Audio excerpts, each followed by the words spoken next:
This comprehensive PGDAST course was originally delivered through live sessions by the official instructors. We are uploading these sessions here to support students, and all credit goes to the respective teachers and instructors. Yeah. Any doubt for the unit 2? Yes. Any doubt? या मैं start करूं?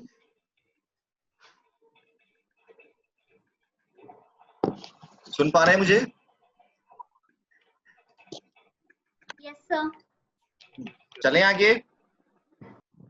Yes, sir. Yes, किसी को कुछ पूछना है?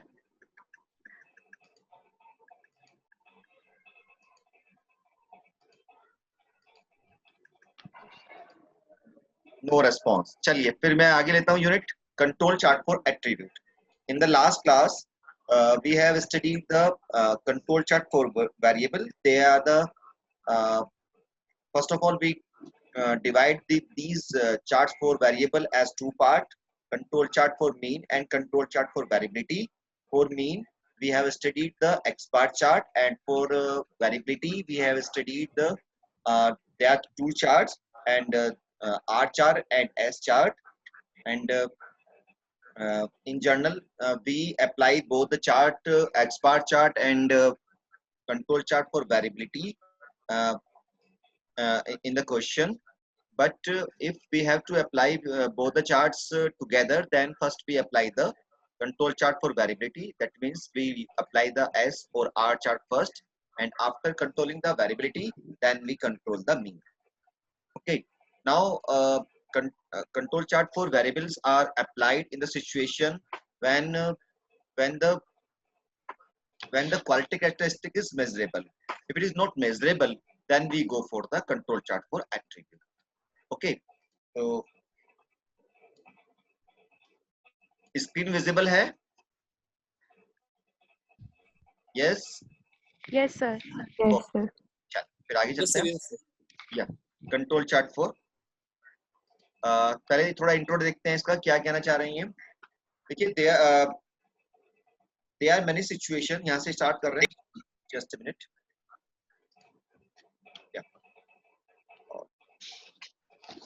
There are many situations in which measurement is not possible. That is, number of failures in a production run, number of defects in a bolt of cloth. तो वहाँ पे हम count कर सकते हैं, पर हम उसको measure नहीं कर सकते. Surface roughness of a cricket ball, etc., etc. In such cases, we cannot use the control chart for variable. Moreover, control chart for variable can be used only for one measurable characteristic at a time. It means that main drawback क्या है इसकी एक variable control chart की कि it can be used only for one measurable characteristic. It means that if we find that there are the 2 or 3 characteristics which we have to be controlled, but and these all are the measurable. Suppose अगर हम ball की बात करें कि ball में हमने देखा था कि हमारा एक तो वेट उसका अंडर कंट्रोल आ रहा था, मतलब वेट जो है वो ज्यादा बॉल्स में डिफेक्टिव था. उसके बाद हम मान लें कि डायमीटर की बात करें तो डायमीटर वो भी थोड़ा सा आउट जा रही थी. तो यहाँ पे 2 मेजरेबल कैरेक्टरिस्टिक हो गई. तो हमें to control both these characteristic, first of all we have to apply 2 times of the variable control chart for controlling the weight and control chart for controlling the diameter of the cricket ball. तो एक drawback ये भी है कि अगर जितने भी measurable characteristic है, अगर उन सभी को हमें कंट्रोल करना है तो वेरिएबल कंट्रोल चार्ट में हमें उन्हें 1 by 1 कंट्रोल करना पड़ेगा. तो पर एट्रीब्यूट कंट्रोल चार्ट में ऐसा नहीं है, हम एक साथ सभी कैरेक्टरिस्टिक को कंट्रोल कर सकते हैं.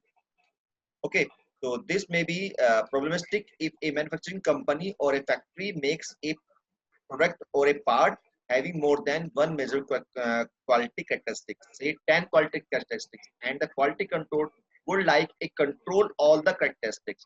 Then for quality characteristic, he or she would require a separate control chart for 10 variables. अगर यानी measurable है 10 की 10 characteristic, तो हमें variable control chart 10 times उस पे apply करना पड़ेगा. However, it will be impracticable and uneconomical to have 10 such charts. In such situation we use the control chart for attribute. यानी अगर क्वालिटी कैरेक्टरिस्टिक मेजरेबल भी है और हमें more than one quality characteristic को कंट्रोल करना है तो we can also go for the control chart for attribute. यानी कंट्रोल चार्ट एट्रीब्यूट मेजरेबल के लिए तो लगता है मतलब एट्रीब्यूट्स के लिए तो लगेगा, पर हम कुछ सिचुएशन में इसको मेजरेबल कैरेक्टरिस्टिक के लिए भी लगा सकते हैं अगर हमें मोर देन 2 या 3 4 अप टू 10 जैसे दिया है इसने कि हमें इतनी क्वालिटी कैरेक्टरिस्टिक को एक साथ कंट्रोल में करना होगा.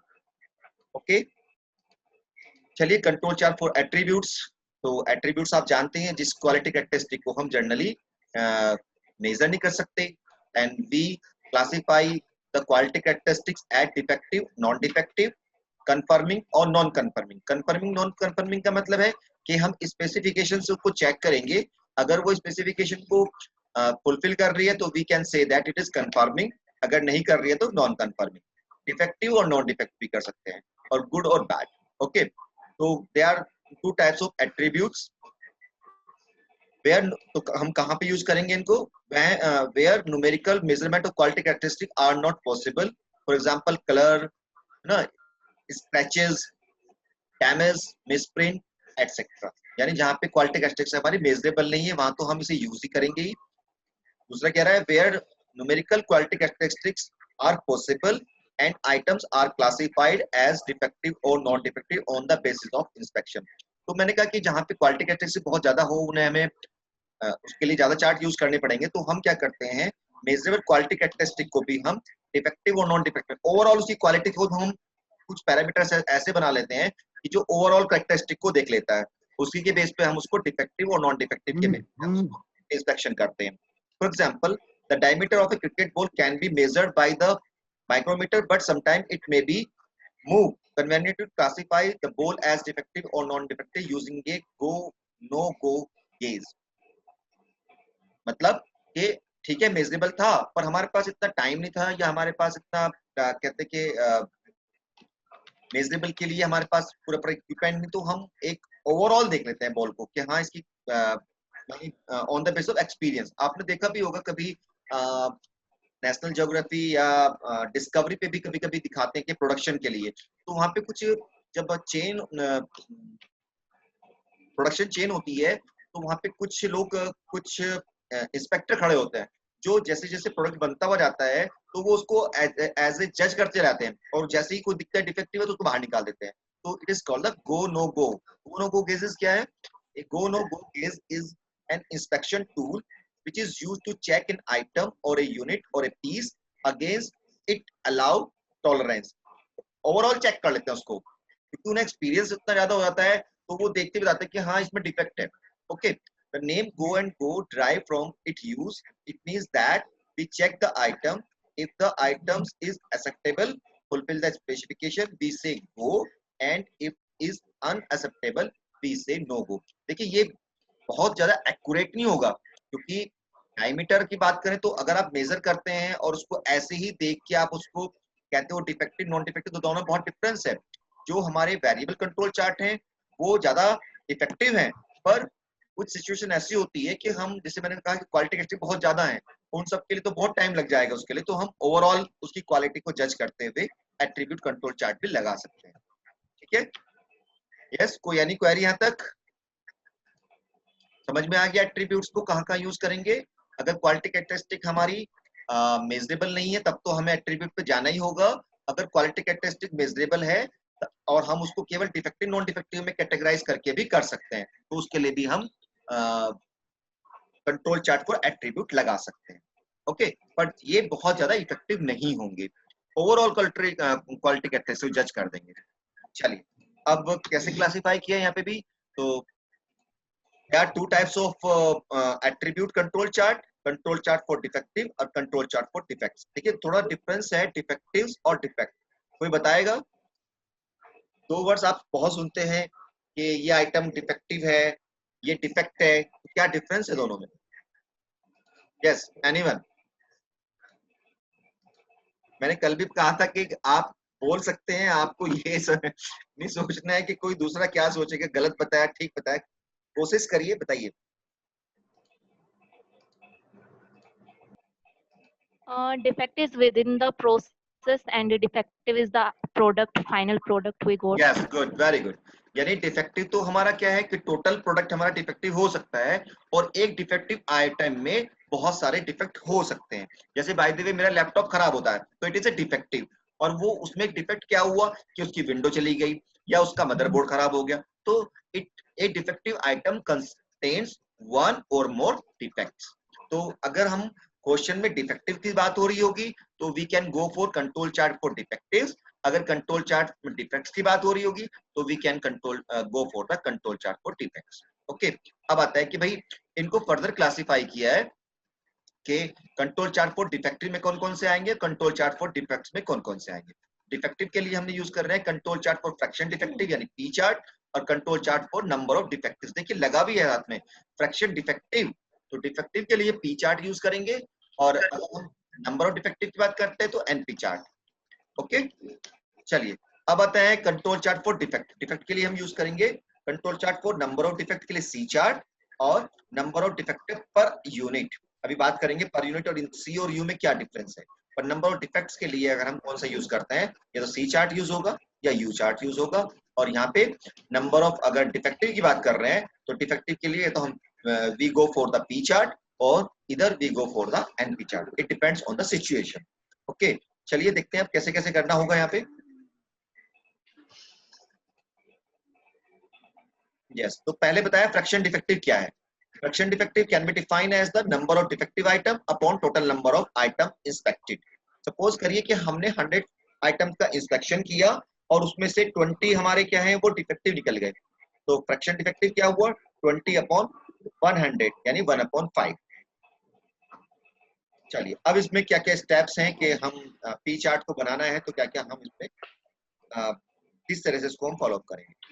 तो we define non-conformity probably because it depends on the product it use, consumer need, etc. For example, a scratch mark in a machine might not be considered as non-conformity, whereas the same scratch on the mobile phone, optical lens, laptop, etc.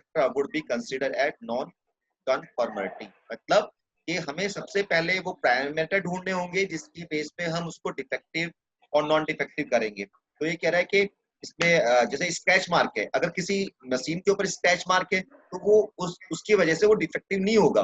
Okay, पर अगर यही same scratch marks अगर हमें phone पे मिल जाती है या हमें लाइसेंस पे मिल जाती है, लैपटॉप पे मिल पाती है, तो we can say it is defective.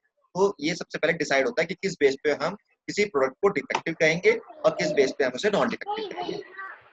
Yes, now we determine the subgroup size and number of subgroup. जैसे वहां पे था कि for the control chart for variables the sample size should be small, it means it taken as the 4 or 5, and the number of sample should be large।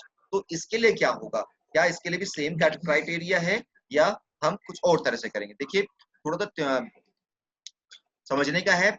the selection of sample size for control chart for attributes is very important. The sample size for control chart for attributes should be large enough to allow non-conformities, non यानी defective को allow करे। इसका मतलब क्या है कि अगर हम control chart we can go for the control chart for attribute, sample size should be large. क्यों होगा इस पे बात करते हैं। The sample size for control chart for attribute is a function of the proportion of non conforming item. For example, if a process has 2% defective items, a sample of 20 items is not sufficient because the average number of defective items per sample is 0.40। देखिए अगर मान लीजिए 2 defective items हैं, हम जो हमारा production चल रहा है हमने उसमें देखा कि 2% डिफेक्टिव आइटम्स हैं। अगर हम सैंपल साइज स्मॉल ले लेंगे, तो उसकी प्रोबेबिलिटी देखेंगे भाई सैंपल साइज स्मॉल में क्या प्रोबेबिलिटी है डिफेक्टिव आने की। तो कह रहा है कि अगर हम 20 का यहाँ पे सैंपल साइज लेते हैं तो केवल 0.4% उसके आने की उम्मीद है कि डिफेक्टिव आइटम आएगा। तो यानी क्या हुआ कि जो हम 20 का सैंपल लेंगे तो एक भी डिफेक्टिव नहीं आएगा। इसका मतलब हमारा प्रोसीजर क्या है, सही चलता रहेगा। It means that if there is only 40% chance that defective items could be observed in the sample, therefore misleading inference could be made. So for defective items we would require many more samples. In such a situation, sample size of 100 would be sufficient. अगर हम 100 ले लेंगे तब जाके हमारा 2% effective आ सकते हैं. Thus, if a process is very good in quality, P charts require large sample size to determine lack of control. If the process is very poor quality, अगर यानी इसमें ये हुआ कि अगर क्वालिटी अच्छी आ रही है तो वो छोटे सैंपल में शो ऑफ नहीं होगी क्योंकि उसकी प्रोबेबिलिटी बहुत कम हो जाएगी. तो उसके लिए हमें बड़ा साइज लेना पड़ेगा. अगर हमारा क्वालिटी पुअर बन रही है या शुरू में हम कोई प्रोसेस स्टार्ट करते हैं तो उस टाइम तो क्वालिटी पुअर ही बनती है, तो वहां पे हम स्मॉल सैंपल साइज ले सकते हैं. पर एक बार हमारा अगर प्रोसेस सेट हो गया तो the proportion of the defective item should be small. तो उस टाइम पे हमें क्या करना पड़ेगा, we should go for the large sample. इन्होंने टेबल ही बना के दिया है कि किस चीज के लिए हमें, अगर मान लीजिए 0 से 10% डिफेक्टिव्स हैं तो 20 का सैंपल हमारे लिए सफिशिएंट हो सकता है. अगर 0 से 6% है तो 100 का सैंपल साइज चाहिएगा. अगर क्वालिटी यहाँ से यहाँ तक आ रही है तो हमें 1000 का चाहिएगा. अगर इसके बीच में है तो हमें जो है फिर यहाँ शायद कुछ मिस्टेक है, गलत हो रखा है, 50,000 का सैंपल चाहिएगा. यानी इसमें है कि जैसे जैसे क्वालिटी अच्छी होती जाएगी हमारा सैंपल साइज हमें उसको क्या करना पड़ेगा, उसको बढ़ाना पड़ेगा. ठीक है. तो चलिए, यहाँ तो यह काम आपका नहीं क्योंकि आपको तो जस्ट यहाँ पे क्वेश्चन करने हैं, तो उसमें तो सैंपल साइज आपको गिवन ही होगा. चलिए, आफ्टर सैंपल साइज अगर आपका सेलेक्ट हो गया, फिर कितने सैंपल लेने हैं, तो we select sample unit from the item. तो सब सेम पहले की तरह से ही है. यहाँ पे भी हमारी वही बनेगी, central line, upper control limit and lower control limit. Same formula है, एक्सपेक्टेड वैल्यू ऑफ पी. तो हमें पी का डिस्ट्रीब्यूशन चाहिए. ठीक है. तो आपने पढ़ा था पी का डिस्ट्रीब्यूशन क्या होता है, कोई बताएगा? मिस्टी 4 में हमने पी प्रोपोर्शन का पढ़ा था जब, और कौन सा टेस्ट लगाया था पी के लिए, कोई बताएगा?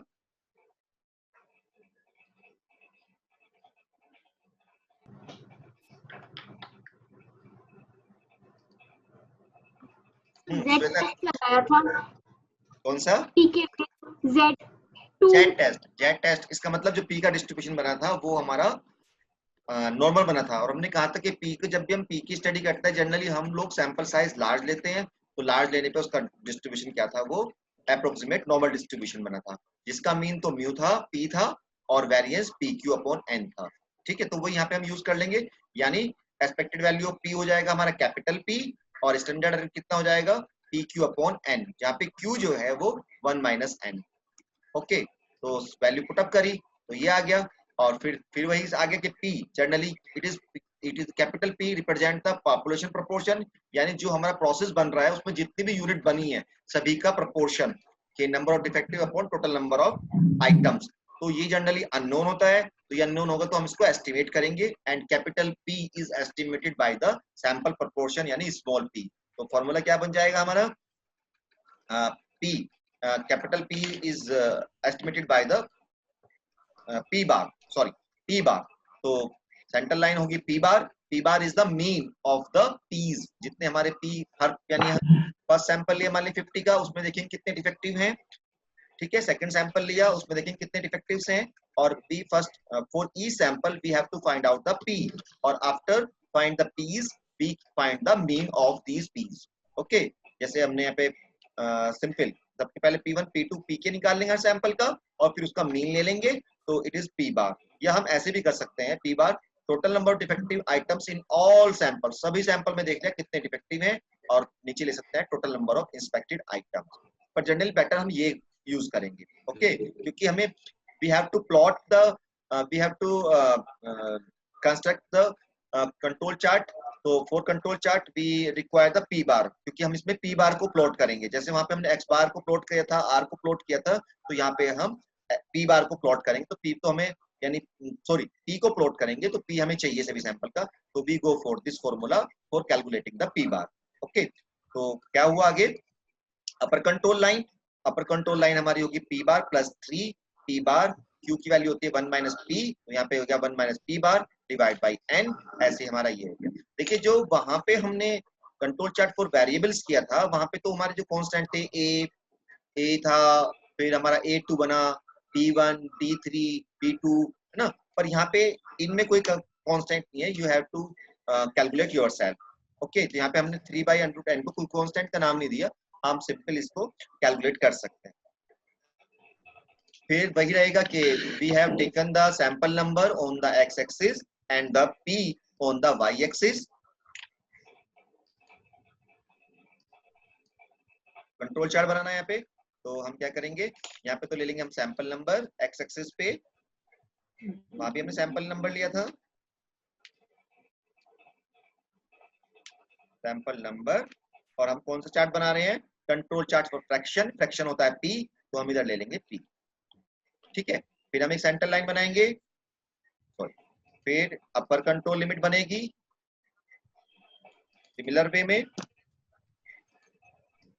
फिर लोअर कंट्रोल लिमिट बनेगी, और फिर हम फर्स्ट सैंपल के लिए पी की वैल्यू यहाँ प्लॉट कर लेंगे जो भी आएगा, फिर सेकंड सैंपल के लिए करेंगे, सपोज यहाँ पे आ गया, फिर थर्ड सैंपल के लिए करेंगे, फिर फोर्थ सैंपल के लिए करेंगे, फिफ्थ सैंपल के लिए करेंगे, और फिर इनको हम ज्वाइन कर देंगे। तो सेम प्रोसीजर है, बस इस बार क्या हुआ कि हमारा यहाँ पे पी की एक्स बार की जगह हम यहाँ पे we have to plot the P bar, and on the X axis we always take the sample number. Rule वही रहेंगे, if a point is lies outside the upper control limit and lower control limit, then we can say that the process is out of control. If all point are lies between the upper control line or lower control line and there is have no pattern in the as a train, cyclic or shift, then we can say that process is under the statistical control. यानी जो conclusion है वो सब same है as a control chart for variable. And also if certain point lie outside the control limit, then we further find out the we revise control limit by eliminating the point which are lies outside the control limits, and again we draw the control chart and check that is at the time it is under statistical control or out of control. Okay,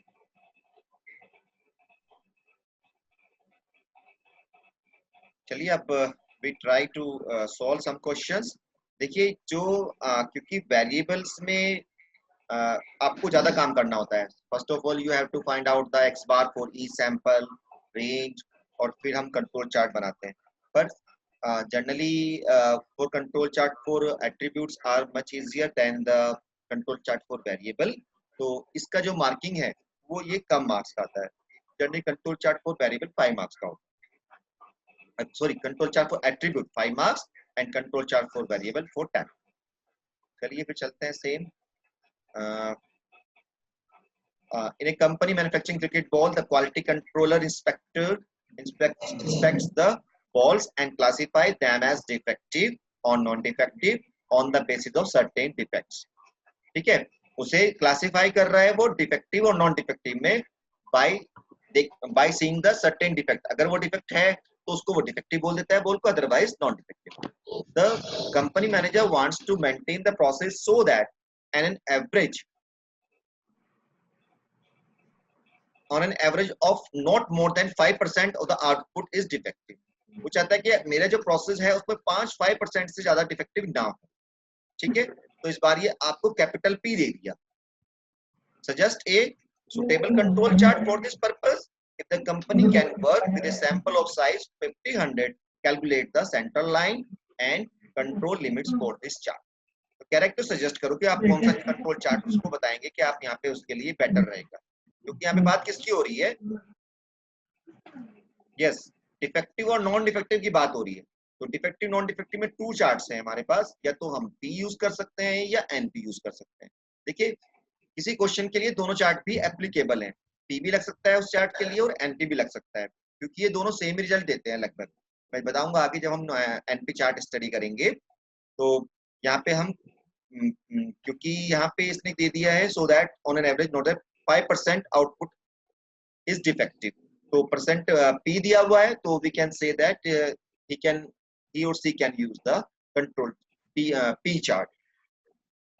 ठीक है, तो इस बार capital P दे दिया है इसने, तो हम simple उसके लिमिट्स भी निकाल सकते हैं। लिखा होगा so for we use yes the balls are classified as defective non defective। Defects की बात नहीं हो रही है, डिफेक्टिव नॉन डिफेक्टिव की बात हो रही है। तो so we use for the control chart for attribute the quality control has the maintain the process on an average इतना more than is output defective, it means the process proportion defective is given, so we use the P chart. P chart आपने use कर लिया। चलिए, ये तो simplest था। अब आता है example number 2। A factory manufacturing small bolts. To check the quality of the bolts, the manufacturer select 20 sample of size 1000। देखिए, आप देख रहे हैं यहाँ पे कि सैंपल साइज क्या लिया हुआ है, लार्ज लिया हुआ है, जबकि फॉर कंट्रोल चार्ट 4 वेरिएबल्स के लिए हम स्मॉल सैंपल साइज लेते हैं। From the manufacturing process, time to time, he or she visualize inspected each selected bolt for a certain defect। ये चेक कर रहा है सभी बोल्ट्स को, इस बार मेजर नहीं कर रहा वो उसके आउट डायमीटर और इनर डायमीटर, बस वो ऑल सभी बोल्ट्स को चेक कर रहा है कि भाई किसी सर्टेन डिफेक्ट्स के बेस पे कि वो डिफेक्टिव है या नॉन डिफेक्टिव है। आफ्टर द इंस्पेक्शन ही और सी ऑब्टेन द फॉलोइंग डेटा। तो सैंपल कितने लिए इसने? He has taken the 20 sample, तो 1 to up to 10 20 हो गया, और इसने दिया है प्रोपोर्शन डिफेक्टिव। ये फर्स्ट जो सैंपल लिया उसमें 10% डिफेक्टिव थे यानी 0.10, इसमें 4% थे, 8% थे, इस तरह से डेटा दे दिया। अब आपको यहाँ पे क्या इंफॉर्मेशन गिवन है? आपको गिवन है प्रोपोर्शन डिफेक्टिव, या प्रोपोर्शन डिफेक्टिव को हम फ्रैक्शन डिफेक्टिव भी बोलते हैं। तो दोनों वर्ड यूज हुए हैं मटेरियल में भी और एग्जाम में भी, दोनों वर्ड यूज हो सकते हैं। तो हम P दिया हुआ है और डिफेक्टिव नॉन डिफेक्टिव की बात हो रही है सबसे पहले, तो then we go for the control chart for attributes, और फिर आगे हमें देखना है कि which chart we have to use। So there are the two types of chart, control chart for defective and control chart for defects। पर यहाँ पे दिया हुआ है proportion defective यानी P दिया हुआ है, तो we go for the control chart for P chart। अगर यहाँ पे नंबर बात होती है डिफेक्ट की, तो हम जाते हैं कंट्रोल चार्ट फॉर डिफेक्ट्स यानी C चार्ट पे आते, या हम U चार्ट पे। देखिए यहाँ पे कंफ्यूजन रहता है, बहुत सारे स्टूडेंट को कंफ्यूजन रहता है। वो एग्जाम में मैं जब इवैल्यूएशन करता हूँ तो देखता हूँ कि लगना था P चार्ट, लगाए वो C चार्ट, या C चार्ट लगना था, लगाए वो P चार्ट। तो आपने ध्यान रखना है जब डिफेक्टिव की बात होगी तो we go for the P chart और NP चार्ट, और अगर जब डिफेक्ट की बात होगी तो हम we go for the C chart और U चार्ट। चलिए अब इसको देखते हैं कैसे करना है। देखिए P इस बार is given the question, so we have not to calculate the P, now we have to calculate P bar। तो P bar is the mean of all the P's, तो इन सबको हम ऐड करेंगे and then divide by number of samples। तो कितना sample है? it is the 20। कुछ लोग यहाँ पे वही गलती करते हैं कि डिवाइड कर देते हैं 100 से। अरे सीधा है कि मीन क्या होता है, जितने का आप सम कर रहे हो उससे तो डिवाइड करोगे। तो सम ने आपने कितने से किया? 1 to 20 का सम किया, तो you have to divide by 20। तो आ गया आपका P बार, तो P बार आ गया 0.065। Now you have to apply the formula. तो control line is P bar, this one upper control limit is P bar plus 3 square root of P bar 1 minus P bar upon n, then this. तो ये value आ गई। अब जब क्योंकि proportion defective cannot be negative, so if there is a negative value, क्योंकि यहाँ पे -3 something हो रहा है, अगर नेगेटिव है तो we can take as a 0, तो हमने इसको यहाँ पे 0 कंसीडर कर लिया। now we construct the P chart। तो as usual we have taken the sample number on the x-axis, and अब हम क्या यूज कर रहे हैं? P यूज कर रहे हैं, तो we have taken the P at यानी proportion defective on the y-axis। First of all, we draw the center line. Center line is 0.065. Then upper control line, lower control line, क्योंकि lower control line 0 थी हमारी, तो वो भी हमारी x-axis पे coincide हो गई है। Now we plot the P for each sample. So first is 0.10. So its dot is there 0.10. Again 0.04 I think, and 0.08, 0.0 this देख लिया। तो जो हमारे लाइन पे लाई कर रहे हैं तो हम उसको अंडर कंट्रोल ही मानते हैं। तो there are 2 points which lies the outside the control upper control limit, so we can say that process is out of control with respect to the proportion defective। yes, ये भी आपने लिखना चाहिए कि किसके रेस्पेक्ट में ये आउट ऑफ कंट्रोल है। तो ये किसके रेस्पेक्ट कंट्रोल है? नंबर ऑफ या प्रोपोर्शन डिफेक्टिव के रेस्पेक्ट में आउट ऑफ कंट्रोल है। तो दिस इज तो क्या करेंगे फिर? Then we have to revise. देखते हैं इसने क्या किया है, क्या कहा है इसने। इसने पूछा है एस्टिमेट द प्रोपोर्शन डिफेक्टिव, तो क्या इस कैपिटल पी तो हमारा अननोन था, उसको एस्टिमेट करेंगे पी बार से, तो यहाँ तो एस्टिमेट कर दिया। Draw does the process appear to be under control with respect to the proportion defective bolts, तो कहां तक जाएंगे अब, क्या रिवाइज करेंगे इसमें या नहीं करेंगे, बताइए। यस, कोई सुन रहा है? नहीं करेंगे सर। नहीं करेंगे, क्योंकि इसने क्या कहा है कि बस ये बताना है कि प्रोसेस हमारा चेक करना है कि क्या प्रोसेस हमारा अंडर कंट्रोल में है या नहीं, तो हम इसमें रिवाइज पे नहीं जाएंगे। जब तक देखिए आप रिवाइज एग्जाम में अभी लास्ट ईयर मैं इवैल्यूएशन कर रहा था, तो उसमें केवल लिमिट तक जाना था, और स्टूडेंट ने क्या किया, उसका दोबारा रिवाइज भी कर दिया, उसका आगे कंट्रोल चार्ट फिर दोबारा बना दिया, तो कर तो सकते हैं, कोई एक्स्ट्रा कोई प्रॉब्लम नहीं है, पर time time it is time taken ना। एग्जाम में आपके पास 3 आवर्स मिलते हैं, उसमें आपको 5 क्वेश्चन करने होते हैं, और ये पेपर थोड़े बड़े हैं। मैंने लास्ट ईयर जब आपको एमएसटी 4 तक में लेके गया था, तो मैंने बताया था कि यहाँ पे क्वेश्चन बहुत मतलब इतने लेंथी नहीं होते, पर जो हमारा ये नेक्स्ट सेमेस्टर है वहाँ पे बहुत लेंथी क्वेश्चन होते हैं, एक एक क्वेश्चन 5 पेज तक चला जाता है, तो आपके लिए टाइम भी मैटर करता है, तो जितना क्वेश्चन पूछा जाए उतना ही दीजिए तो बेटर रहेगा। तो ठीक है, तो बस हमने यही बता दिया कि भाई 2 पॉइंट्स इसके आउट ऑफ 2 पॉइंट कौन कौन से ये भी बताना जरूरी होता है, तो sample number 4 and sample number 16 lies outside the upper control line, so we can say the process is out of control। ठीक है, चलिए एग्जांपल 3 पे आते हैं। The following data are found during the inspection of the first 15 sample of size 100 each from a lot of 2-wheelers manufactured by an automobile company। ये हमें data दिया हुआ है 1 to 15 तक, और नंबर ऑफ डिफेक्टिव्स दिए हुए हैं। इस बार पी नहीं गिवन, आपको नंबर ऑफ डिफेक्टिव्स गिवन है, तो please draw the control chart fraction defective, यहाँ तो बोल दिया उसने, पर एग्जाम में नहीं बोलेगा। And comment on the state of control, comment करना है कि प्रोसेस हमारा अंडर स्टेट कंट्रोल में है या नहीं। फिर कह रहा है कि if the process out of control calculate the revise central line and control limits by assuming example causes for any out of control point. ये एज्यूम करते हुए कि कोई भी अगर पॉइंट आउटसाइड निकल जाता है तो उसका रीजन क्या है, ये प्रोसेस में असाइनेबल कॉजेस आर। चलिए, तो फिर पहले हमें पी निकालना पड़ेगा, तो फिर पी क्या है, 3 हमें डिफेक्टिव्स मिले, कितने में से, कितने का सैंपल है, सैंपल है हमारा 100 का, तो पी कितना हो जाएगा, 3 divide by 100, 4 divide by 100, 6 divide by 100। So in similar way we have to find out the p. This one again we have to find out the p bar, and p bar is same divide by, या तो इसने तो add कर लिया, तो हम generally मैंने तो ठीक है ऐसे कर सकते हैं, क्योंकि ये ऐड इसको डिवाइड करना, पर यहाँ पे गलती आपसे हो सकती है कि एन के की जगह आप के से डिवाइड कर दो, तो बेटर है क्या पी बार जैसे निकालते थे ऐसे निकलेंगे, सबको ऐड करेंगे, divide by number of sample यानी 15। फिर सही मिला प्रोसीजर, फिर 2 पॉइंट बाहर चले गए, ठीक है, 2 पॉइंट बाहर चले गए, तो फिर हम इसको रिवाइज करेंगे, रिवाइज सेम ऐसे ही करना है जैसे हमने पहले किया था। ठीक है, डी में से या तो डी से कर लिया इसने, तो या